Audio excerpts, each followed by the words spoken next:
getting closer. We've got a few minutes, well, we've got some time left. But the election is coming up. We know Yes, that sir. it's been down and dirty already. You've still got idiots like, can't even call his name. Donald Trump. I call him the hair. Donald Trump. Donald Trump. Who Donald else? Trump, the birther. Yeah, and he's still worried about Barack Obama and where this man was born. I cannot believe that a man, I guess of his somewhat intelligence for business or something, he's considered to be a wealthy person. I don't know. Wealth and intelligence. I don't know if they have to. I was just going to say, I don't know if those go together, you know. But at any rate, it's too bad that Romney has allowed him to continue to do this rant and raving. Yeah, but there's a word to describe people who will do anything for money. Anything. You know, and there's a word that we're not going to use on air. Yeah. But that's what I'm thinking. There's a behavior.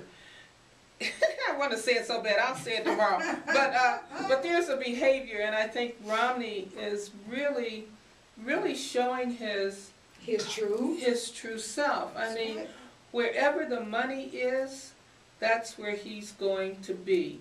And when I look at him, I see this young prep school kid with this kind of mischievous, manipulative behavior, learning to do anything you have to do to get what you want in that particular system. And it's a learned behavior that is hard to unlearn. I mean, you know, I just don't know what to think of this man, you know. I don't either. I really don't. You know. Do you remember back to the Watergate years? We were living in D.C. at that time, and I remember that I believe his first name was Charles. I know his last name was Colson, and he became famous for the statement that he made in terms of what was going on at that time with Watergate and all of that. And they had asked him, what did he think about something? And he says, I would walk on my grandmother's grave.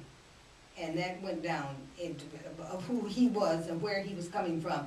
Anything, he would do anything to support the Nixon years or what was going on during that Watergate and that whole bit. Walk on his grandmother's grave. Whatever's necessary. Whatever's necessary. Willing to do it. You know, and that's the kind of person you really don't want in your life, because you don't know. Be scared of that you person. don't know what's gonna. That's right. What will come out of that person? Absolutely. You know, there's no question about it. It is absolutely incredible. Yeah.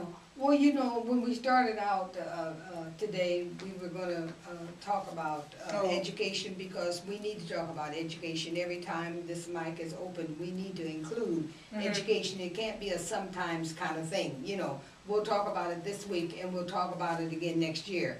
No, no, that won't work. It won't help us. It won't take us where we need to go. It won't lift us up. It won't lift our children up. It won't lift up our community.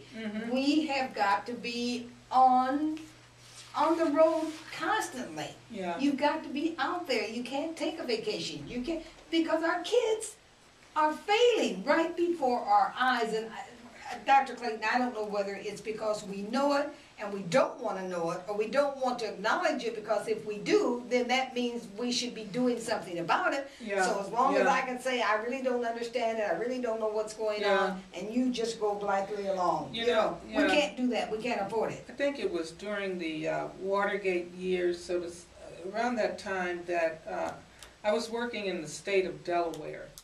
And Delaware was a very racist state, very difficult state. And not too far from it was at the time one of the national seats of the KKK was not far away.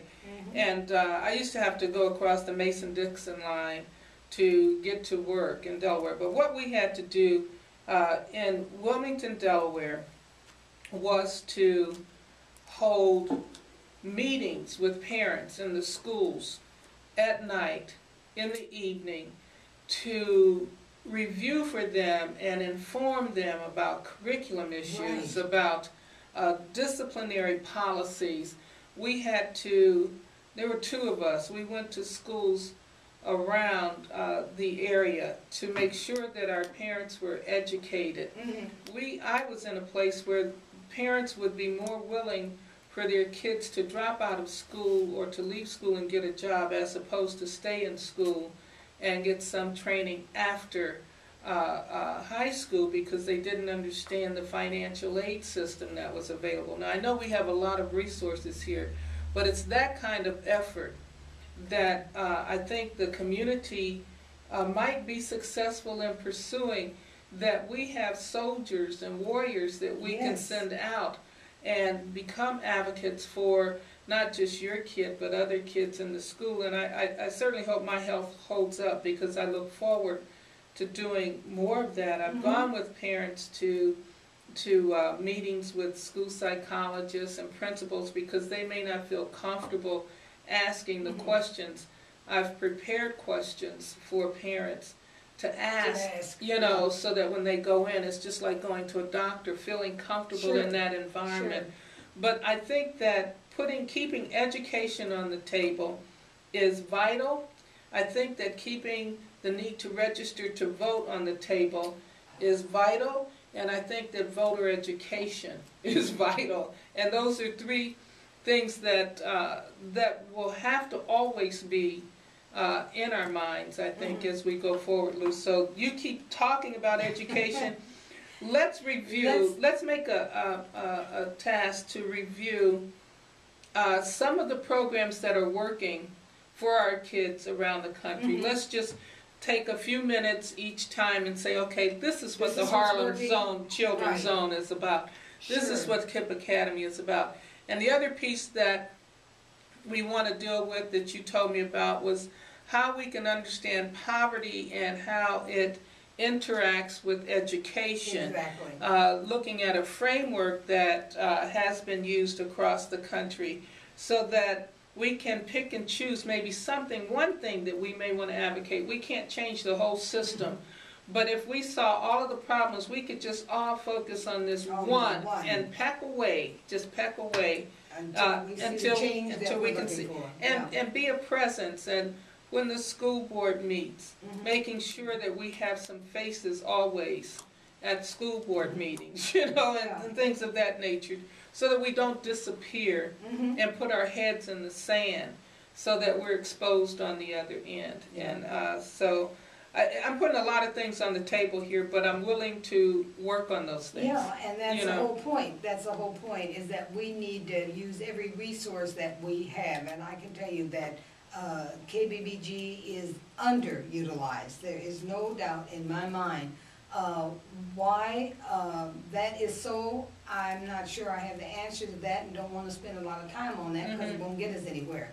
What we want to do is to encourage those parents, and as we said, people who are interested in children.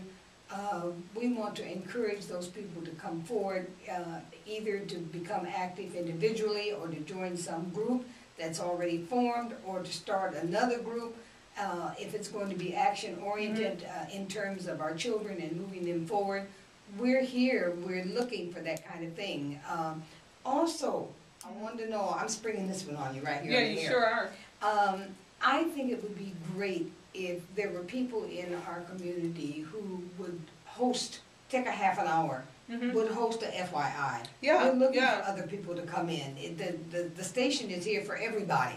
So if you have some particular thing that, you know, maybe you want to come in and talk about crocheting, I don't know. It could be anything. The perfect cup of coffee. Yeah, absolutely. And we want the community to know that this is one of the places that you can come to put your thoughts forward and to share. You'll be surprised how many other people probably are having the same problem, even as we speak.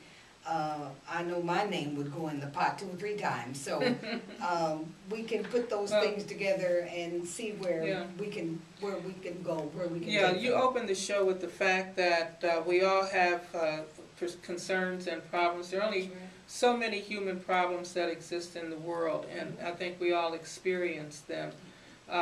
So that plea to the community, you know, take it seriously, because when it was offered to me so many years ago, you know, I came probably kicking and screaming and afraid.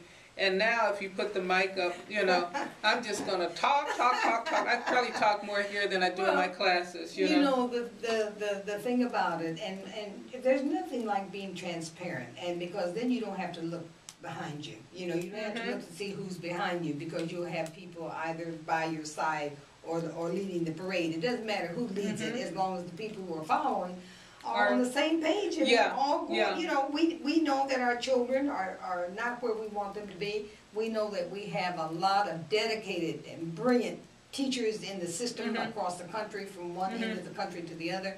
And at the same time, we have to recognize that as parents, we have been lacking, and it has affected our families and our children. We have to acknowledge that for ourselves. I don't care how much knowledge we get. If we do not start with ourselves and acknowledge what it is that this is where I am, you know, it makes no difference about how you got there. All we want to do now is figure out how you can move away from there. How you can move forward. How you can move forward. Forget about all that other stuff. Yeah. And let's sit down and figure out together, how can we go forward? Yeah. And we've got, I wish people could see the little kids that are involved here at KBBG now. They're excited, aren't they? Oh, yeah. 14 kids were here yesterday. Oh my goodness. From one child, Zoe, to 14 kids. That's incredible. So it was just an amazing thing to see. This little boy, he couldn't have been more than about 4, and he wanted to read, and he wanted to make sure he was going to get his chance. So it is really wonderful to see. You know, out of the mouths of babes, you know, the children will lead. That's something that we have to remember, that if we allow them, the children will lead. And as you know, we wind down, there was a quote that I shared with my husband. It had something to do with Romney and everything else. And it's something that Ayn Rand had written. She's the author of The Fountainhead and another book. But